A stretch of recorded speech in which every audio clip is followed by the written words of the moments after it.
So Elizabeth, I'm delighted to welcome you. So Elizabeth is a somatic movement therapist, an energy healer, an educator, and the founder of Evolutionary Somatics, a healing movement practice for restoring physical vitality, post-traumatic growth, and co-creative futuring. She's an internationally recognized presenter on fascia, energy healing, and somatic movement for physical and emotional well-being, conscious evolution, and the new science of coherent interbeing. That is so exciting. And what I love is we're starting with fascia and we're getting all this stuff that people used to say, oh, it's woo-woo, and now the science is there, which is amazing, and they're just catching up with us, which is great. So today is all about, everybody, is what we do every year.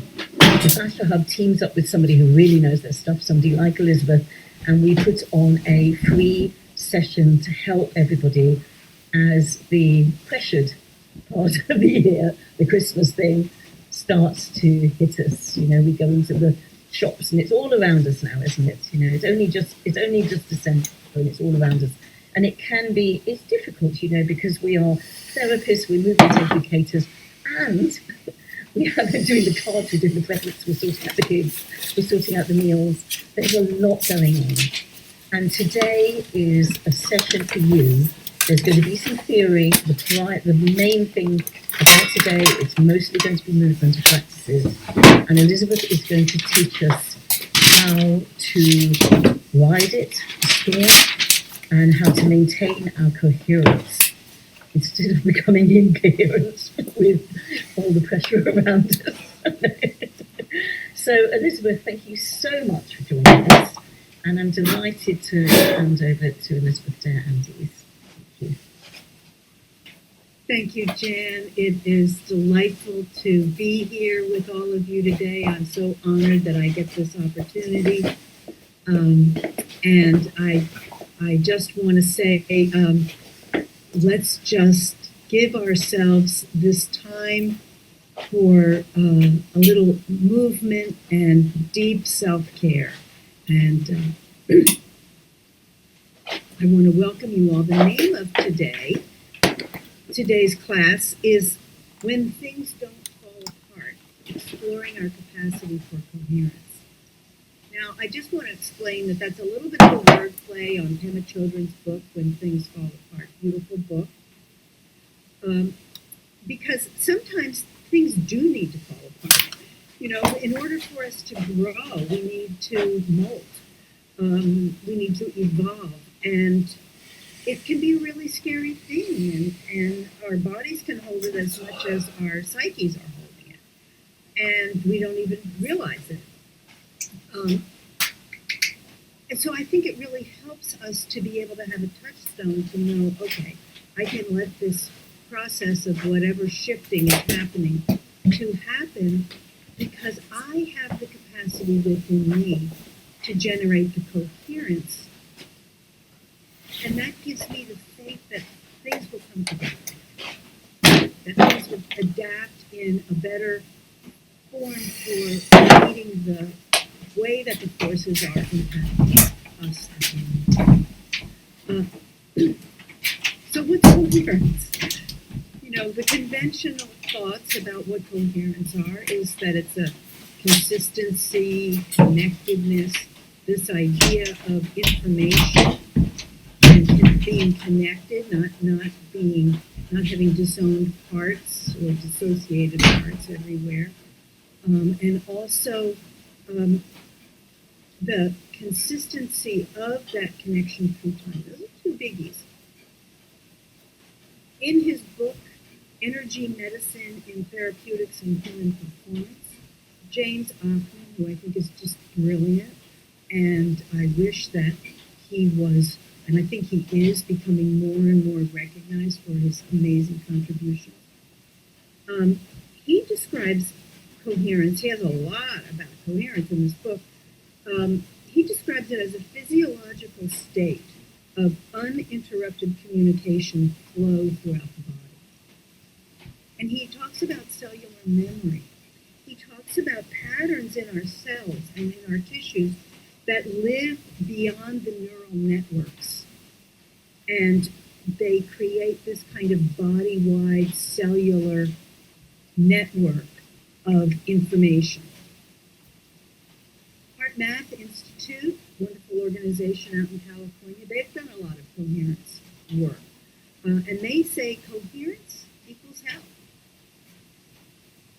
It's interesting. What creates incoherence, non-coherent states? Fear, anxiety, stress, panic, pain.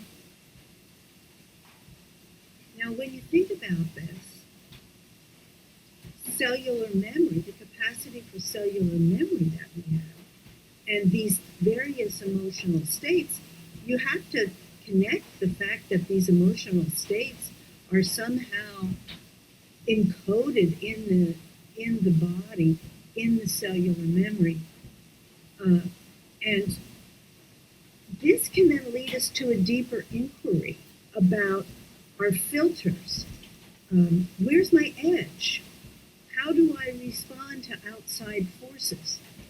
Again, quoting Achman, or referencing him, because he didn't say this exactly, he speaks of the wall of the cell being a very thin membrane that is highly electrically charged. It's very reactive. It's very responsive. So how does that cell respond to these changes that are impacting it? And can I, and if I can, how can I participate in creating a sense of internal order in myself? How do I create that harmony and that stability with flow in a kind of rhythmic motion, and sustain it over time? And here's the interesting thing about coherent waves. Coherent waves are waves that are peaks and valleys, but imagine layers of them stacked one on top of the other. Well, all the peaks and valleys exactly connect. They don't connect this way, but they connect this way. They're in harmony. So every peak is above another peak. Every trough is above another trough. And so when you have this moving, you get this coherent wave. Unlike an electric light, laser light is a coherent wave. But electric light, those waves would be jumbled. They wouldn't match up. So when you have waves like this, they don't know boundaries. They just keep on moving. There's a tremendous accumulated, interconnected power in that. And it can transmit far distances. Definitely beyond this body, this auric field.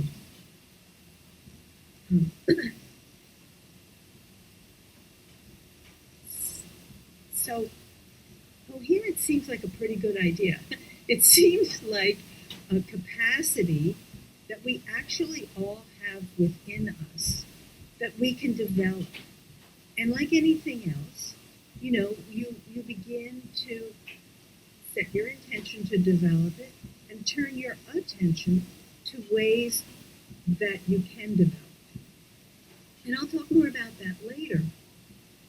But what I really want to get back to before that is to just mention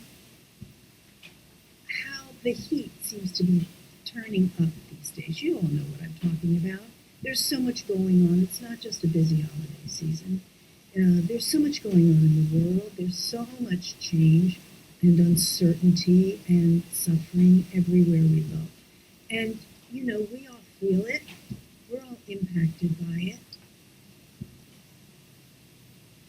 What I want to share with you is that I feel like when you get to way up to 35,000 feet, what you realize is, wait a minute, all these meta crises that are converging everywhere, they are really, there's one looming crisis that's kind of underlying the whole thing, and that is the looming ecological crisis that we face. It's turning up the heat on so many different things that are going on in the world today. That we've gotten to this point where we really can't predict anymore.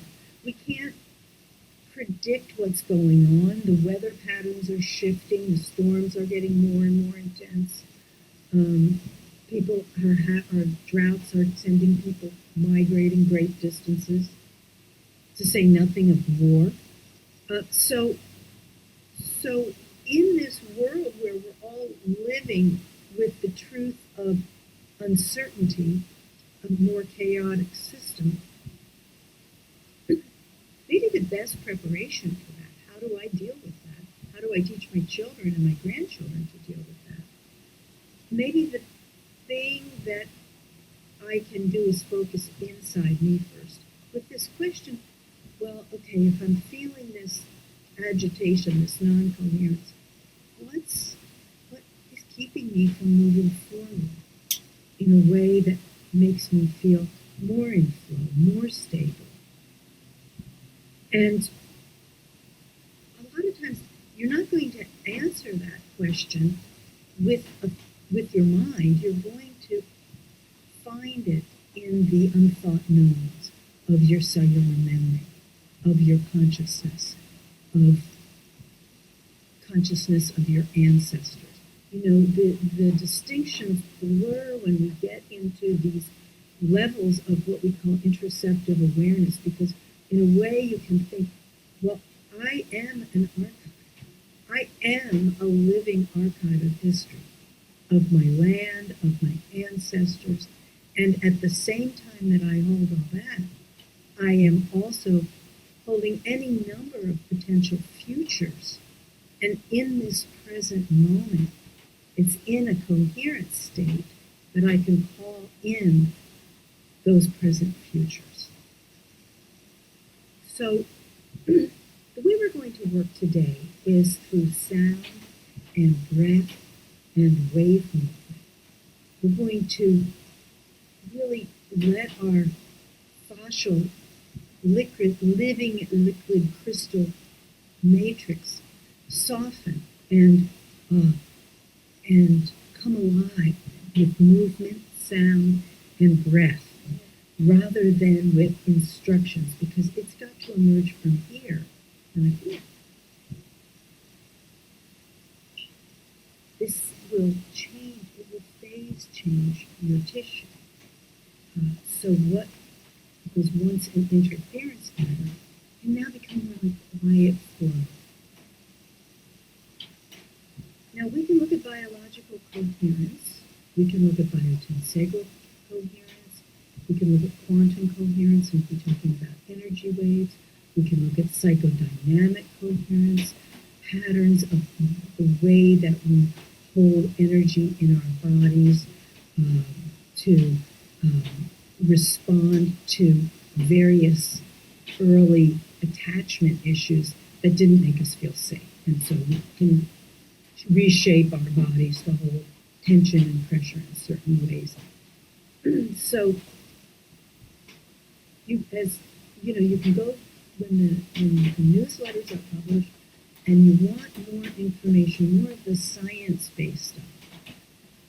I invite you to go the short article. The long article, has a little bit more, but I touch on some of these ideas, and then I list resources.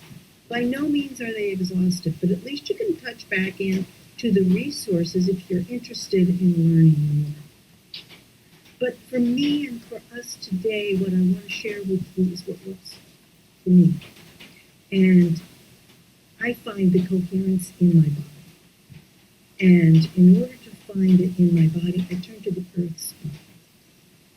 Nature's my greatest teacher. Specifically, we're going to look at wind and water today. So, we're fluid resonant beings, anywhere between 70 and 90% water. Water has this capacity to spiral toward what it longs for the most, which is to be spherical, which is its whole spherical nature. You see it in the bathtub when you have a drip just hanging out of the faucet, and there's a little teardrop, but at the bottom it's spherical.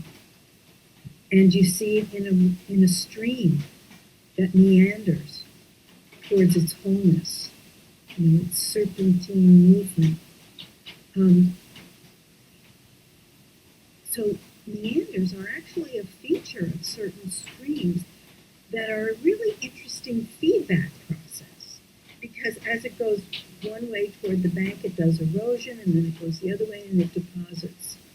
And then it does it again, and then it does it again. And it kind of grades its way through. It does this to create structure and order. And that structure and order is always changing and always adapting to forces. Now we find the faster flow on the edges. Faster flow is just a fact, right? You're not going to get away from intense forces impacting us.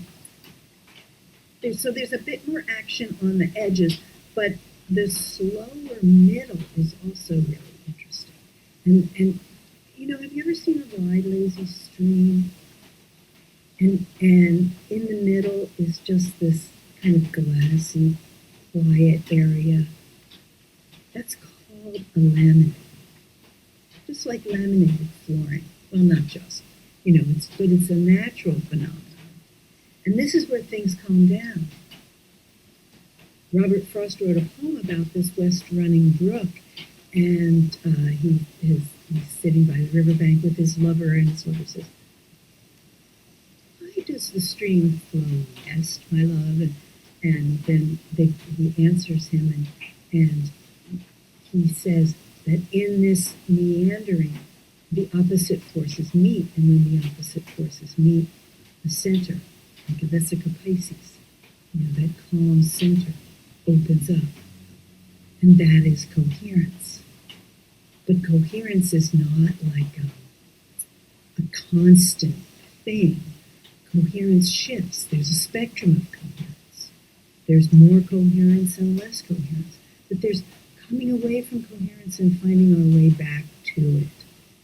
This is the teaching that the meander and the laminate hold for me. So that laminate wave I call a coherent wave.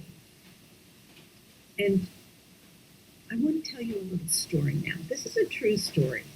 This is about wind and water and elements, natural elements being shaped by in nature.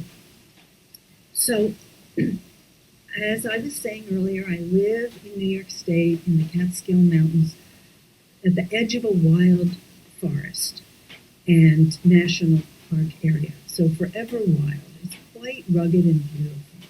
And I live right on the edge of what is known as Diamond Notch. It's sacred land. The Lenape, the Esopus tribes, even the Mohawks would come to this area. They'd come nearby to hunt, but they would come to this area to worship. And you can feel there's a beautiful energy here. Well, anyway, I live on Diamond Notch. And Diamond Notch is a pathway that has cut it right between the mountains. So it's just this passage that has opened. Now, there's two kinds of notches, wet notches and dry notches. I live on a dry notch. A dry notch is carved by wind. A wet notch is carved by water. So it's a wind notch that I live in. A wind notch that has the winds have carved a passage through this rock Catskill. If you dig a little bit in the Catskill Mountains, you're going to hit rock.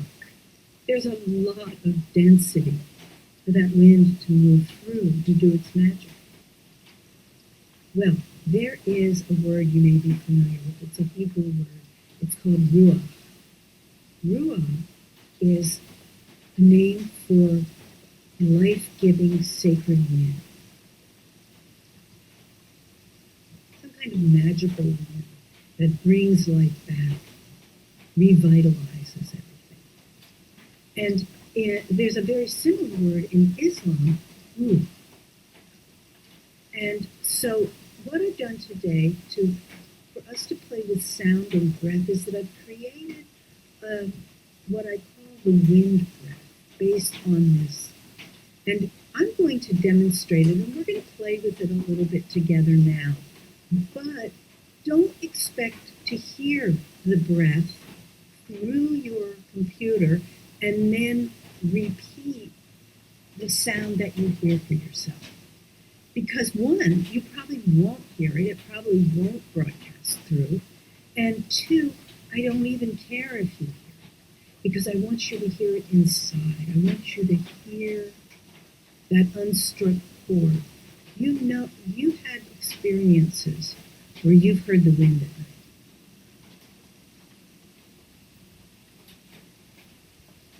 You know what that feels like in your body. You've heard a windy night.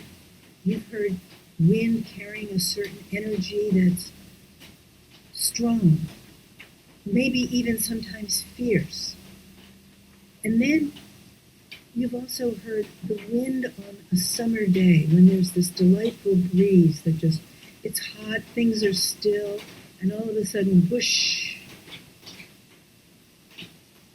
some beautiful soft breeze spirals and moves the leaves in the trees, and you get like this wonderful breeze and this opening feeling in your body.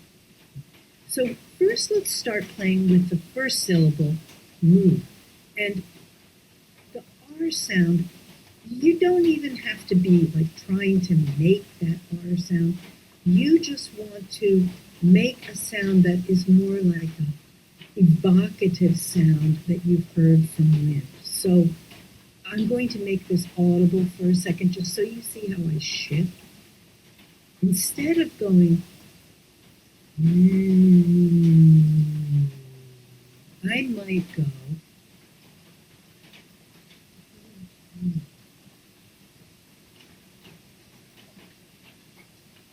in other words, I might start playing with the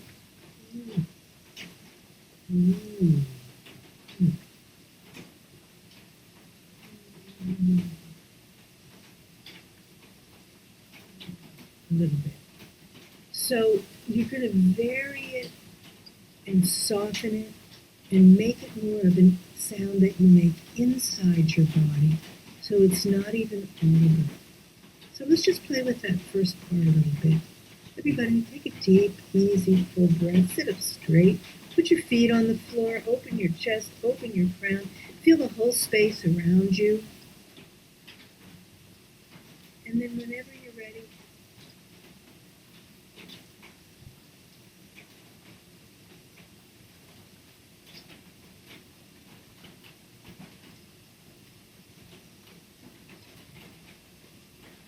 another deep breath in. And remember that sound as you exhale.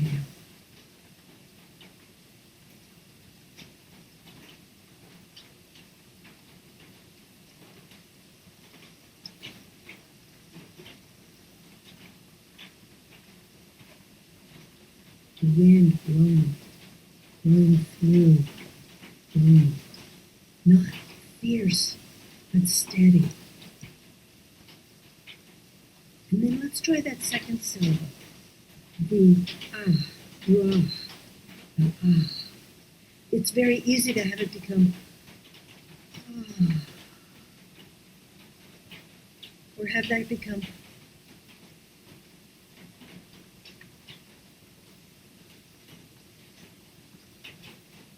I want you to take complete license here with the sound as it moves through your tissues, moves through the cavities of your sinuses, your larynx, your pharynx, your whole torso.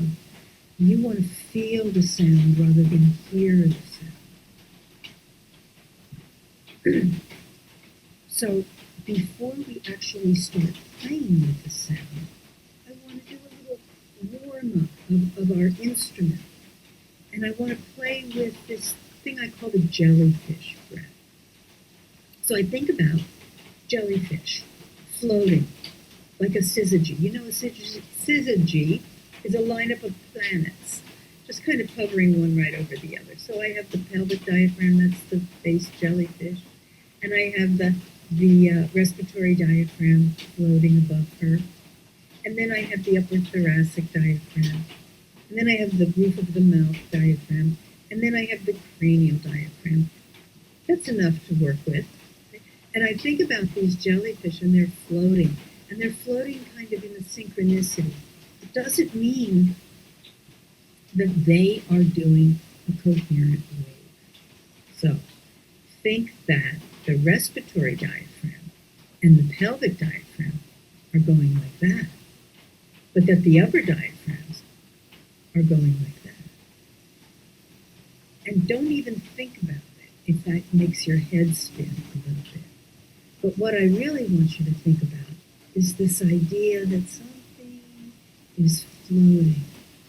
Something is gently floating in you. It's like jellyfish floating in a gentle tidal pool. And sitting up nice and straight, you're going to place your hands on your ribs. And as you breathe, you're going to just feel your ribs expanding in your hands, side to side.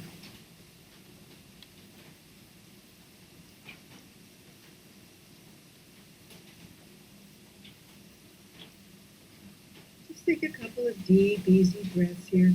You might notice, if you do this a lot, that you have one side that feels a little bit more restricted than the other.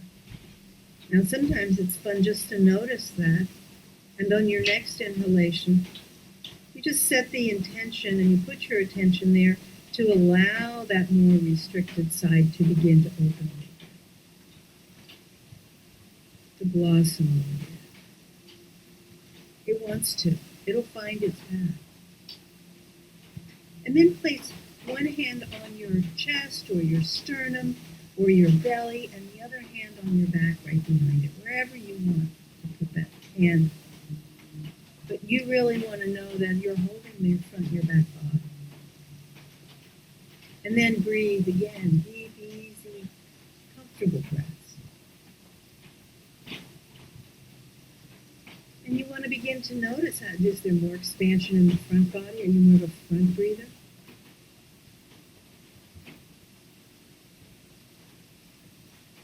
And if so, you want to really put your focus on the back, allowing the back ribs to move into your head.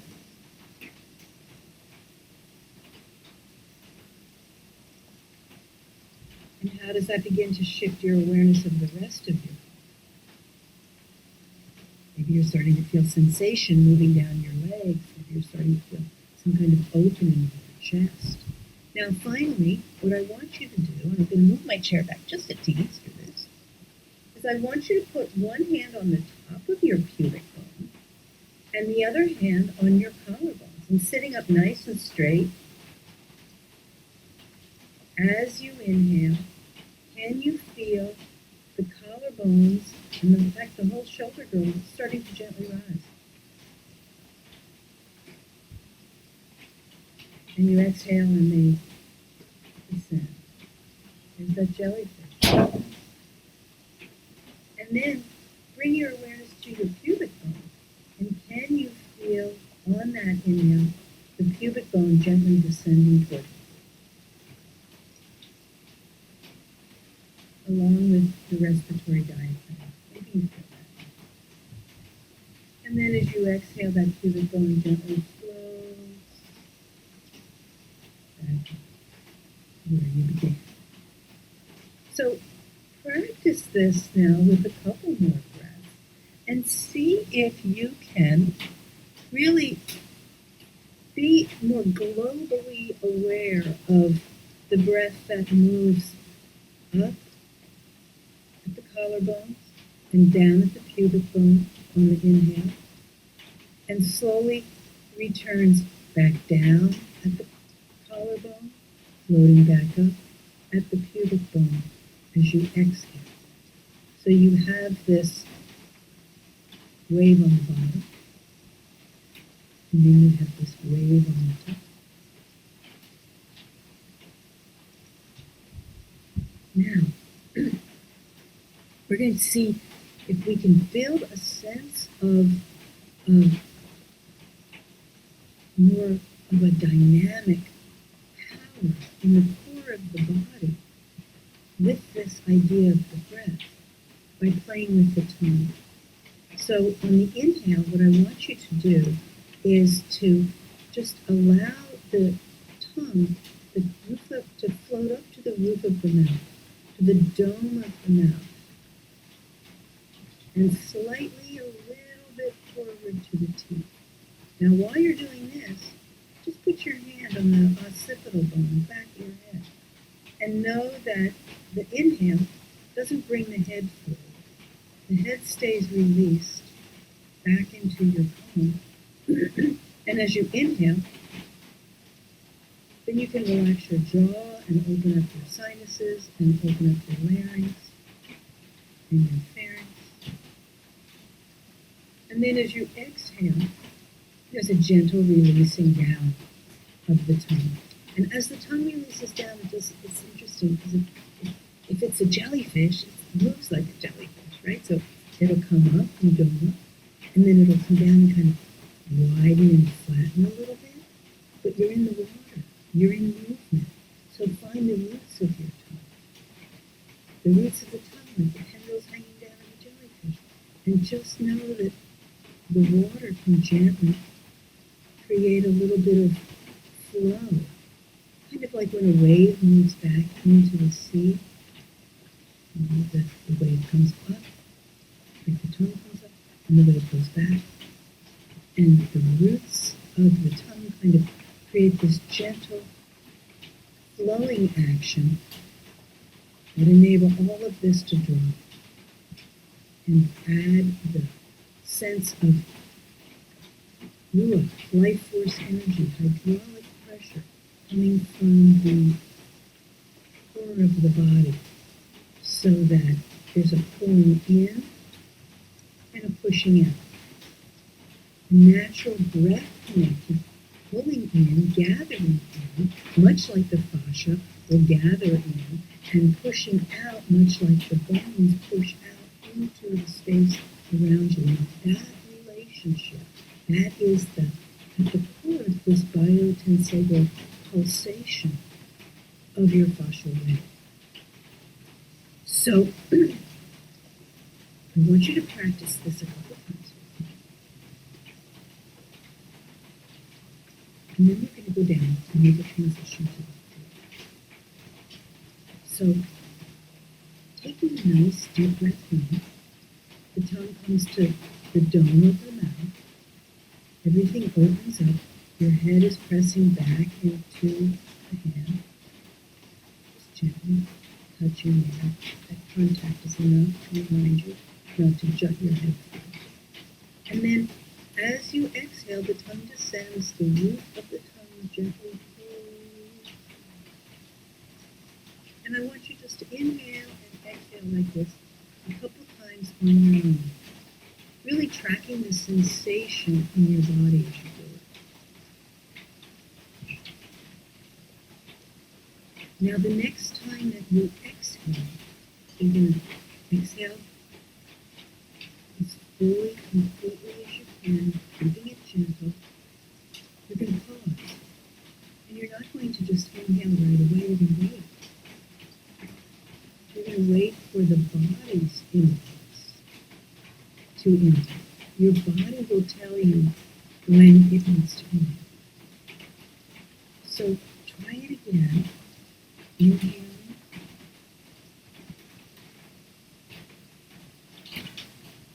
Long exhalation with that release and that gentle flow back to the root of the tongue.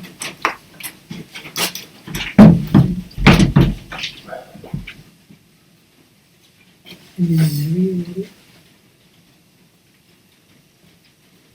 the body will tell you when it wants to inhale. You won't feel like you're suffocating or anything. Don't worry about that. You're going to have total control to breathe in whenever you want. But sometimes we're just kind of on the overculture's time clock, and to find our own inner rhythm, our own inner pulsation through breath and through sound and through movement is how we begin to develop this capacity to call up that coherent wave in ourselves. So let's go down to the floor now. We're going to make a little transition. I have a mat on the floor, just moving my laptop a little bit. Okay, so that's pretty good. And what I want you to do, first of all, is make sure that you have a comfortable space to lie down and have some room around you. You don't need very much room. If all you have is a yoga mat, that's all you need. It's absolutely fine. If you have a couple of feet to either side, and we may want to do a little moving around, then that's fine too, but it's really not necessary. And then I want you to make sure, I hear it's a rainy day in England, it's a rainy day here in the Catskills. And if you need a blanket nearby or a pillow or something to make yourself comfortable, then by all means do that. Take care of yourself, because this is not one of those movement practices where you have to get the movement right. This is all about your movement exploration, your moving meditation. I want to take you on a journey to help you get a taste of what James Ockman calls the continuum pathway. He's referring to the brilliant, one of my dearest teachers, Emily Conrad's movement practice of continuum. I call it the coherent wave. So it's not exactly the same thing, but I think you will get a sense of what that coherent wave really feels like. So lie down on your backs. Lie down, spread your arms and legs in any position you feel is comfortable, and just come to you. You're going to land in your body. You might want to close your eyes if that feels safe to you. I think it always takes some time to transition, to let the particles of your being kind of float back down into your body again. All the energy of your mind, lie in and let yourself really notice the sound.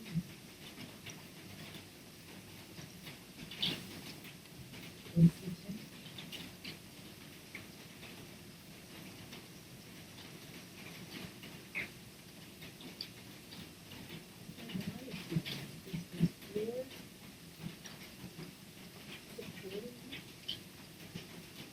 And really rest myself down and take room. Pause for a minute. Your time slows down. I'm going to watch my breath change.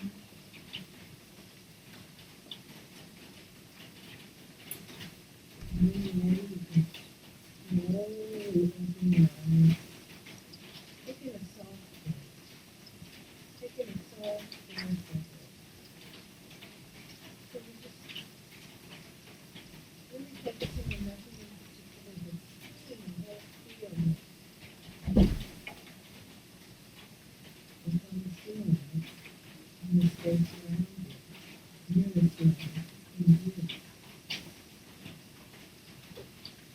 And then just come to a place where you kind of take it all in.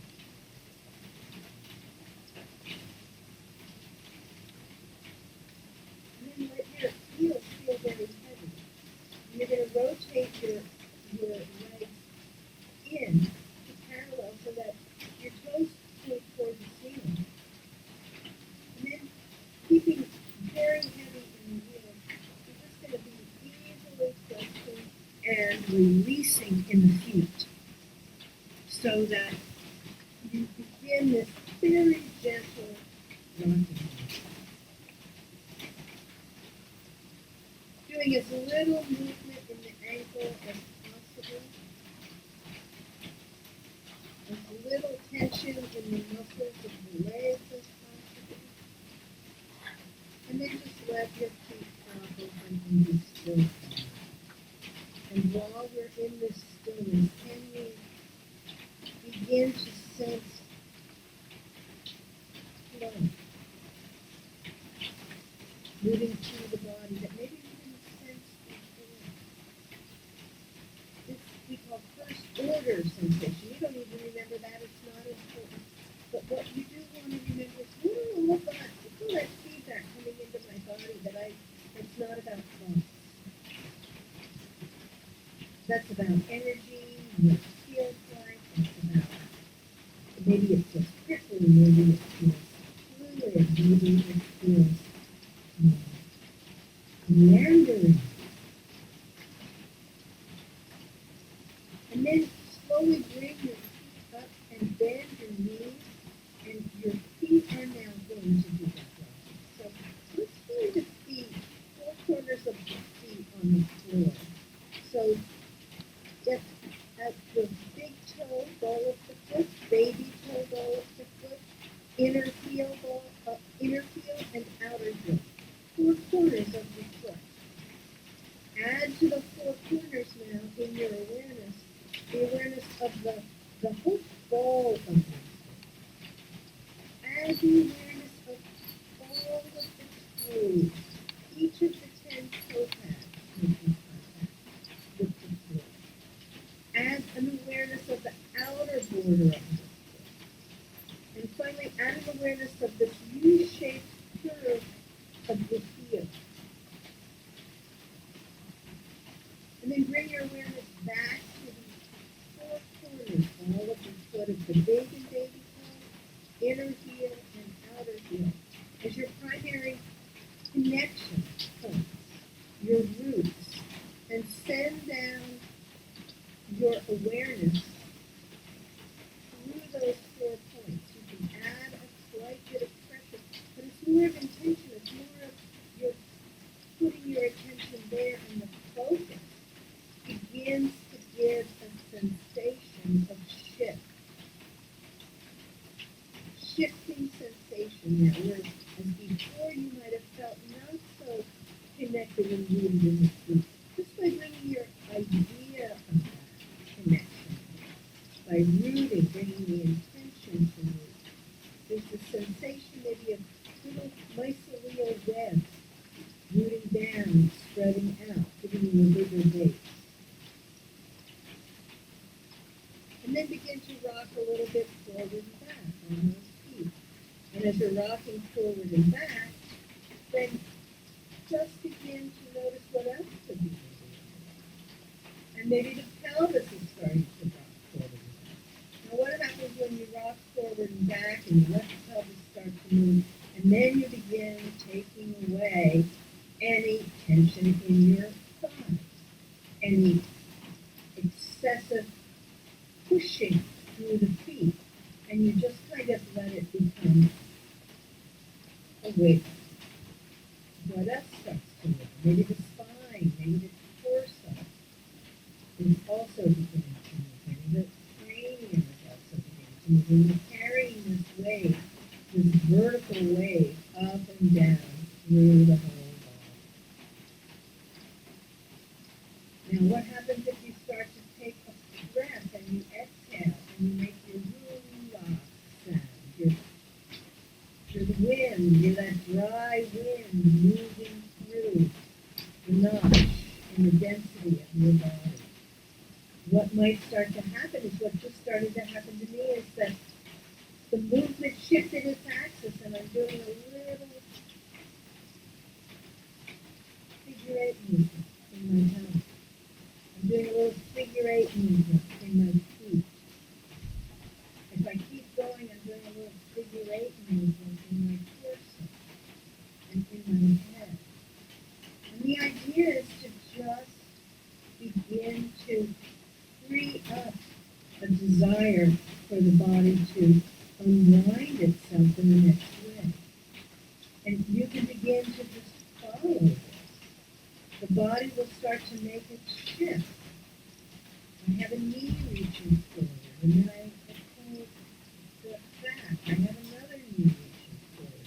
So I'm beginning to create these rhythmic movements in my body, rhythmic waves moving through my body.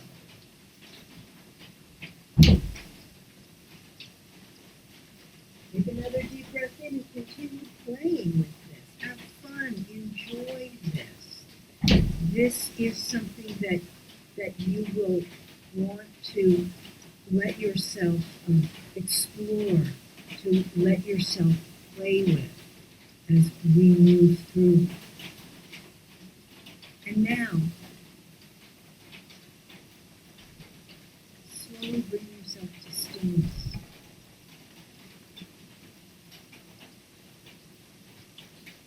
And let yourself move into the starfish pattern. So the starfish pattern is that you reach your arms and legs out like a starfish, and you reach your head out because a starfish has 5 limbs. So you've got your arms and your legs, but you've also got your crown. And so as you're lying there on your mat, let yourself spread out into this starfish pattern. You're going to expand out. You're pushing through the head, you're pushing through the arms, you're pushing through the legs. You're not going too far. You're just exploring that expansion. And then give yourself a moment and be there in stillness. And take a baseline. Drop into your feeling. Drop into your sensation.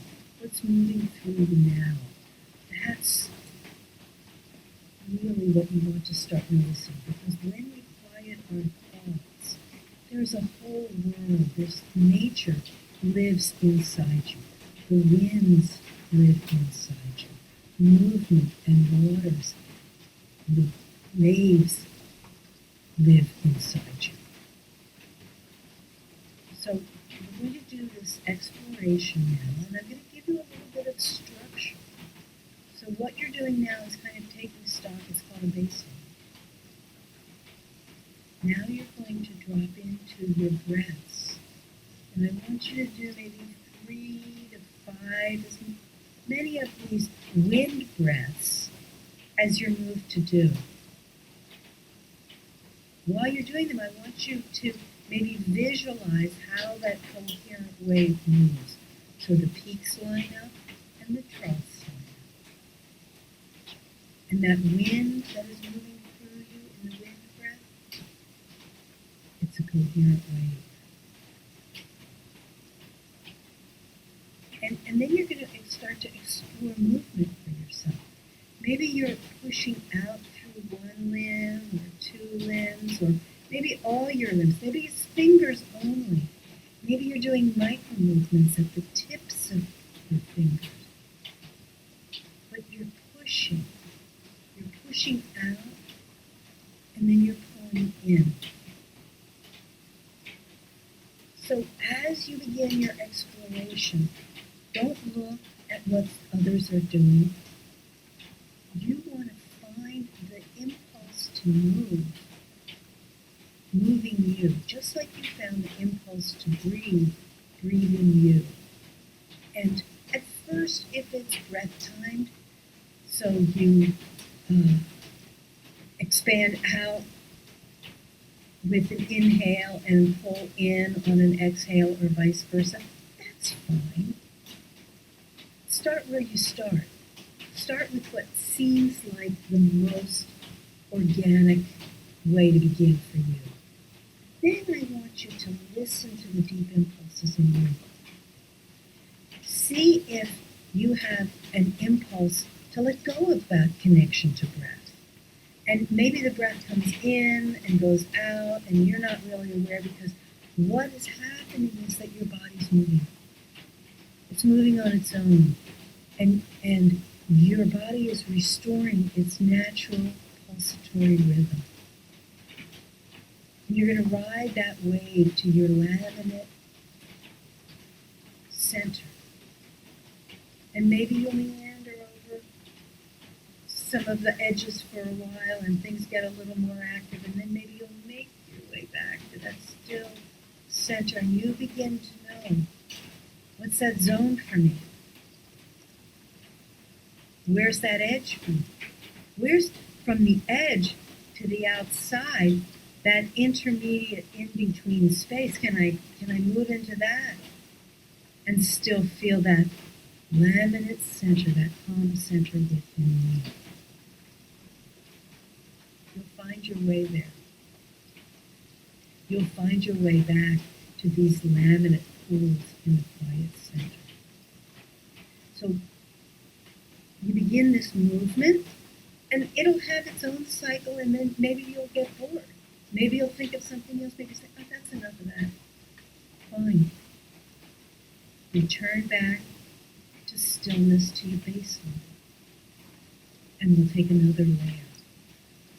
Because as you begin to layer onto this, you begin to find richer and richer dimensions. So we go layer 2, baseline. Then maybe 3 to 5 moon breaths. And then maybe that breath begins to move through your body as wave of pushing out and of pulling in, of coming to the edge and returning back into center, and infolding, and a whole new thing folding out, a whole new spectrum of coherence, expanding you into that space in between.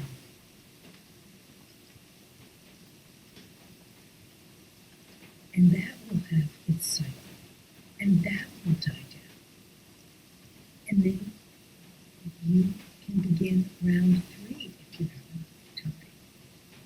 But you just begin this exploration of baseline, breath, maybe 3 to 5, movement. And while we're moving, we are in this kind of aware state, but we're not making the movement choices. The movement is moving through us.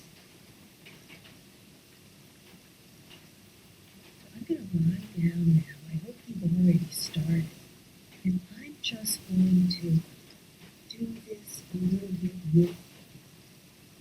So we can all share this on your way together.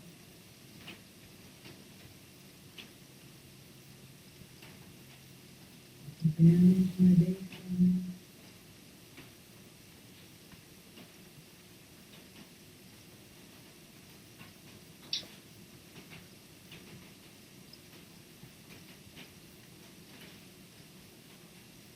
I'm familiar with that language of sensation. It's always different.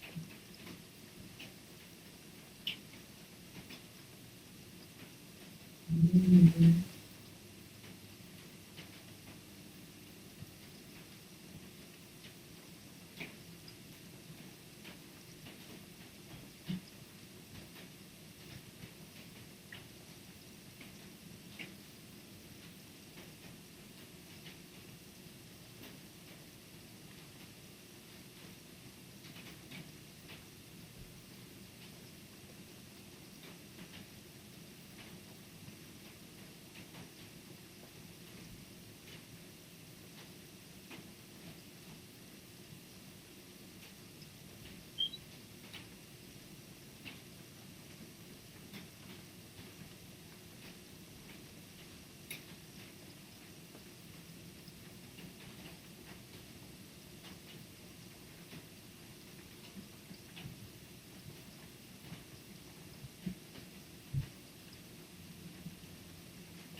And also to just return back to your baseline. And just return back to lying there in whatever position you find yourself in, that you're open. An open field of attention so you can take in the periphery of your feelings, not just your vision. You can hear the sounds around you, holding you and supporting you.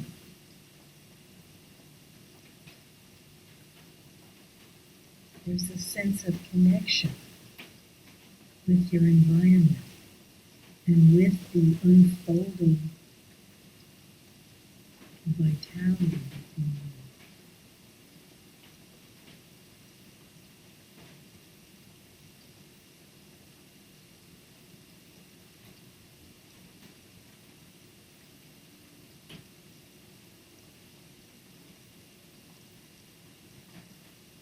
And now I want you to start to bring this to a close. And like any wave movement, there will be a rising and some kind of glorious peak. And then there will be a gentle descent. So it's a movement phrase, it's a breath cycle, it's a life cycle, it's a seasonal cycle. Cycles within cycles within cycles. All of these fractal dimensions nested within you. And then just lie there for a moment and take in the sensation. Breathe it in, taste it. Know that when you open yourself to hearing, the spaces around you open up. And when you pull your vision back toward the back of your head and you see the periphery, everything softens. And you find your roots. And you find your breath. And you find yourself held in the flow. And now whenever you're ready, I want you to bring yourselves slowly back.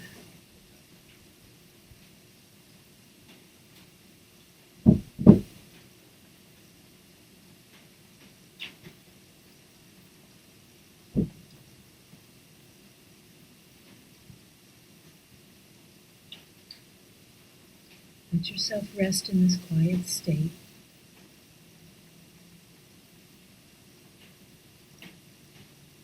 You're probably aware now that you're coming back into more of your normal waking state. But see if you can keep yourselves in this quieter phase. Don't go to the edge of the stream bank. Maybe you stay on the outer rim of the laminate pool.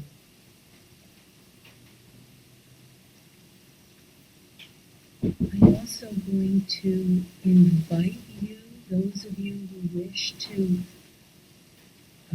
put a question in the chat. I'm happy to answer questions.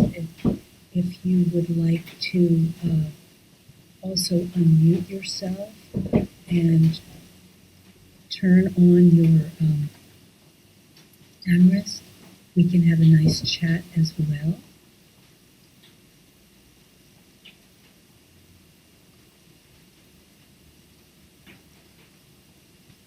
And before we get going with that part of it, I just also wanted to mention to you to take a look at the chat, because there are, there's an invitation. If you have any questions, you can put them in the chat.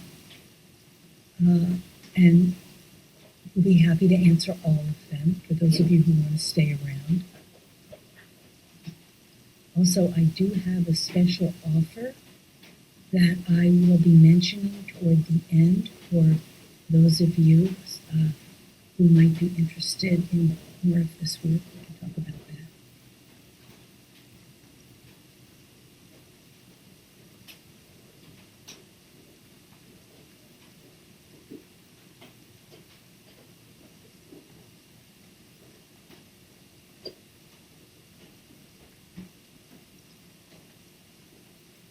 Yes. Hi, Jan. Yes. That was really very profound. I love the jellyfish,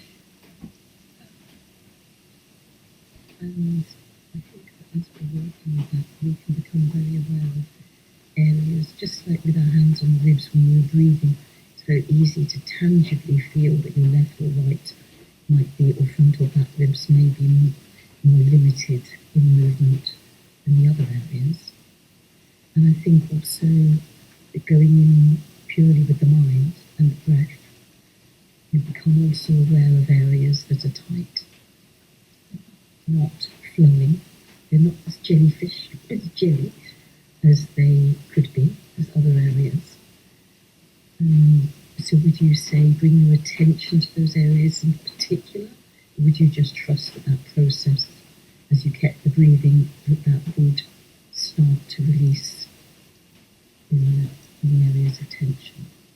How would you adapt that? Because some people have got very severe restrictions, and then some people it's just the pressures of life, and maybe they've forgotten how to breathe, or running around with the issues or worries about this, that, and the other.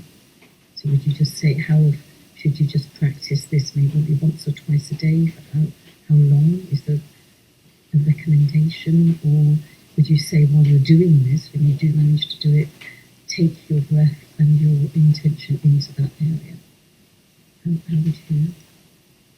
It's such an interesting question, because as you say, there's such a variety of people with physical and emotional things that they start experiencing. So I don't give exercise prescriptions. What I say is connect with the sensation, and then let yourself really start to experience it as you stay with it, you might notice, oh, there's a restriction. But you just drop down a little bit deeper. You just get close to it. Not with the idea of fixing it, not with the idea of changing it. It's not like I have to fix this about myself, like to make myself better. It's really more of being in contact with these natural processes of our body to unwind, to return to your natural pulsatory rhythm. But we also we do have agency at the same time. We have self-agency, and if we approach from that place of affecting more ease, more flow, more coherence, then many times the body will just do it. The body will just unwind. Sometimes it's just putting your attention there and putting your intention there. So rather than saying, it's an exercise prescription, it can't be like that one size fits all thing for me anymore. Thank you. Yes, because I was thinking as we were doing this, I think it's easy to, and I see this when I'm teaching fascial minding, people think they find a restriction, they're aware of it, and then they instantly think it's got to be fixed. Or, oh my goodness, what's that about? What's that? And it is, and I just wanted to hear you just say that to really reinforce that it is the minute we start thinking, oh, what's that? We're blocking the energy. And it is a letting go, isn't it? And it can be very hard to let go sometimes. So we do need that environment around us with the phones off and, maybe your voice in the background, because we're going to leave this over the full festive season, everybody, so you can come back and re-watch this. And many people who haven't joined us today can come in and watch this. And until we get the idea and the hang of the breath and just trusting the body, like we trust the body to breathe us when we let go of the breath. And you say, just wait for the breath to come in, allowing the body to breathe as well, rather than going, oh, I want you to breathe. And it is that instinctive panic or fear or judgment or all of these things that we bring in with our ego, our conscious mind. I think that we bring it in, yes, but we also absorb it through the culture that we're in. We're in such a hurry, rush, organized, time-structured overculture that a lot of times we just absorb that without even realizing it.